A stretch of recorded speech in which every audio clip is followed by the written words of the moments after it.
44 The MiG-29 threat. Mahdi, you come to attack the target and illuminate the radar. Understood. We have to get closer. On the Electronic Tactical Threat Display, MPCD, the pulses emitted by India's search radar suddenly disappeared. It seems that the enemy realized, the two F-16s that dared to rush over had something enough for them to drink, so they shut down decisively. However, BHAC didn't care, and the missile's lock-on sign was always on, which means that the anti-radiation missile has recorded the location of the radiation source, so now the Major has a 50% confidence that he can use the strap-down inertial navigation plus GPS guidance. Way to hit the 20-kilometer area around the antenna of this 20-kilometer radar. The missile is launched in 10 seconds, BHAC said, predicting that after 10 seconds, the distance to the enemy's position will be reduced to about 15 kilometers, so that the missile's maximum range in low-altitude areas can be reached. Launch. The two planes each fired a missile, then turned to disengage. The enemy's guidance radar kept shining on the two planes but no missiles were fired. It can be seen that the Major's launch timing was good and did not enter the range of SAM-6. Griffin, you hit one of the guidance radars, and it's unclear whether the other hit. Great, now they can't find us again. By the way, where's the Black Spider squad? The Spider is 40 kilometers behind you. Sammy is so afraid of crossing the Indian border. BHAC said deliberately, knowing that Sammy could hear himself on the radio. He had guessed that Sammy will not follow too closely today.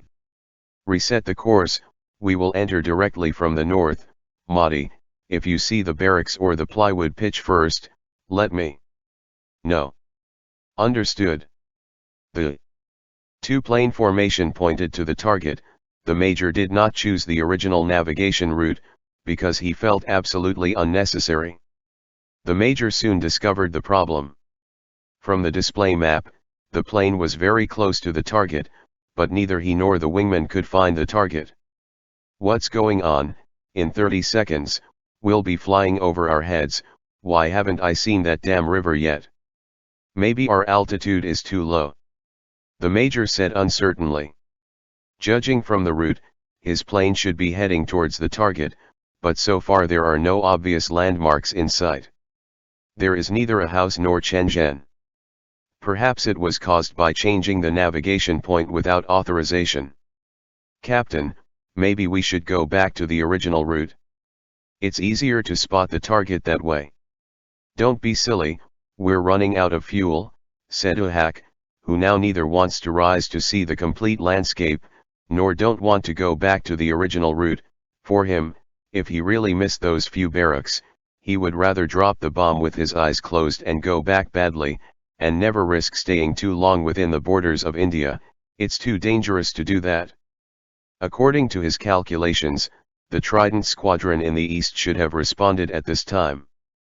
Major, I see a house with a spire, 6 o'clock, but no river or cricket pitch. Maybe we should go around again, reported the wingman. That's right there. Prepare to drop bombs. Turn on the main weapon switch. Griffin team, the target you are flying to may be a little wrong. The early warning aircraft reminded. It can't be wrong, you must have read it wrong. I have no problem with my navigation. Also, according to the latest information, there are several enemy planes approaching from the east, 55 kilometers away. It is likely to be a MiG-29B fighter jet from Adam Bull. Okay, we know. You cheer up, Sammy.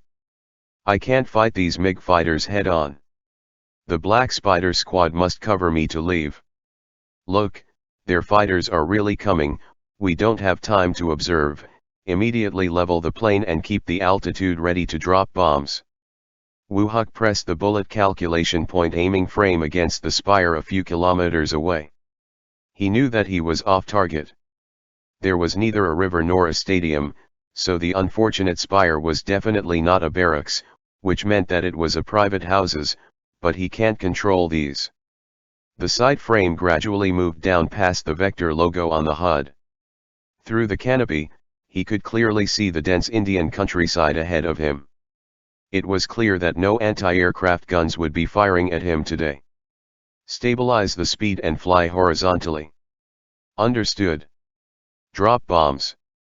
A dozen Mk-82 bombs were dropped from the underwing pylons of the two planes, and a few seconds later, the houses below turned into a sea of fire. The attack is over, we're going back. The two F-16s then turned back to the west, and during the turn, they found that the radar pulse from the east began to scan them continuously.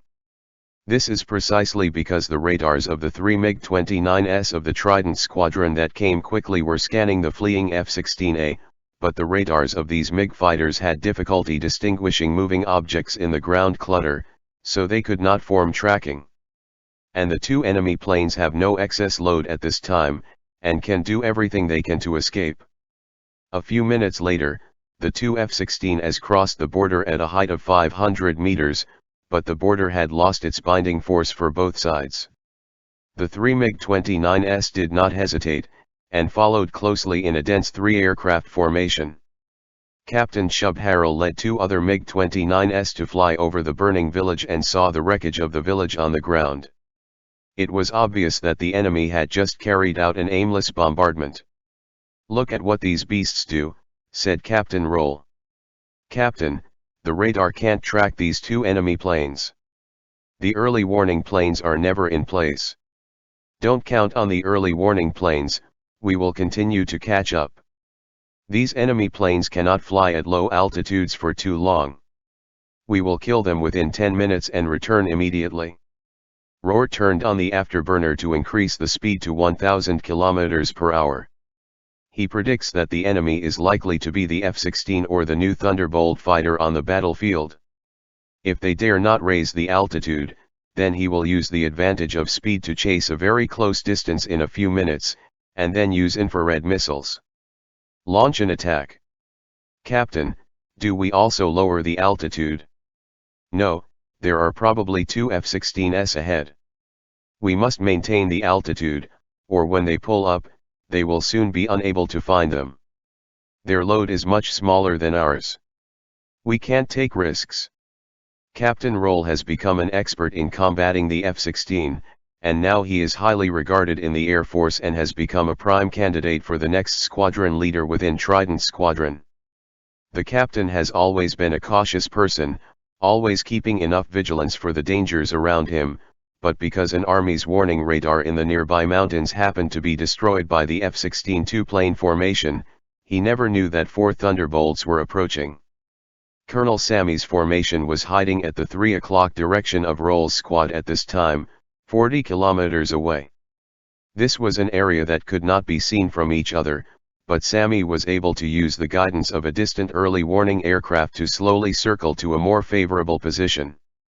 Wingman 2's Doppler fire control radar narrowly aimed at an F-16, and then it fired an R-27, but the radar's poor downsight velocity capability prevented it from tracking targets close to the ground for long periods of time, and the missile missed at the last-minute target.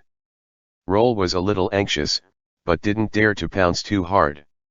He ordered a MiG-29 to drag behind him, forming an asymmetrical triangle formation, which was a formation that took into account defense. After entering Pakistan's airspace, the captain did not dare to make a mistake.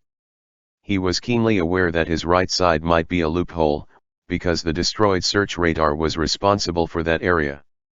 The Indian Army and Air Force have a system of mutual coordination, which could have made up there was a shortage of some early warning aircraft, but now there's a reconnaissance dead end there.